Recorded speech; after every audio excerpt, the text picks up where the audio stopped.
मुसलमान इस देश का शहरी है। कोई अगर नंबर 2 का शहरी बनाने की कोशिश करेगा तो हिंदुस्तान में बड़ी अफरा तफरी मच जाएगी। ये देश किसी की जागीर नहीं है। ये हिंदू मुसलमान सिख ईसाइयों का देश है। अनेकताओं में एकता का देश है। गंगा जमनी तहजीब का देश है और यही हमारी पहचान है तमाम दुनिया के अंदर। मेरे संज्ञान में अभी सुबह कुछ लोग आए थे और मेरी बात अधिकारियों से भी हुई है, एसओ से भी हुई है।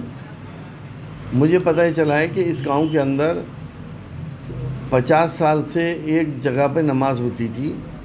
जो ज़िम्मेदार थे उस गांव के पहले, उनका वहाँ पे डेरा था, वहीं पे नमाज़ हुआ करती थी और जुमे की नमाज़ पढ़ते थे। कोई माइक या किसी चीज़ का इस्तेमाल नहीं होता था। उस पर कुछ लोगों को ऑब्जेक्शन हुआ और उन लोगों ने इस बात को कहा कि ये नई परंपरा है या इस तरह की बातें करी, लेकिन मेरी इंक्वायरी के मुताबिक ये नई परंपरा नहीं थी। नमाज को वहाँ पे मना कर दिया गया। फिर उनसे ये कहा गया कि आप कहीं और नमाज़ पढ़ लें।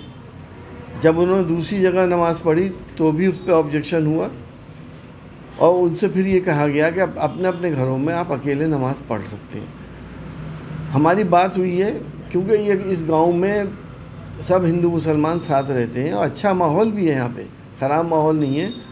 कुछ ऐसे लोग जो आपराधिक प्रवृत्ति के हैं, उन पे आपराधिक मुकदमे भी हैं, उन्होंने ये सब बवाल करने की कोशिश की है। हमें उम्मीद है कि इसका एक एमिकेबल सॉल्यूशन निकलेगा क्योंकि इस गांव में ना कोई मस्जिद है ना कोई मंदिर है। हमारी तो यही कोशिश रहेगी कि गांव के अंदर सहमति से एक मस्जिद भी बने और एक मंदिर भी बने। अपने अपने तरीक़े से लोग अपनी इबादत करें, अपनी पूजा करें और माहौल को सही रखें इस पूरे इलाके में।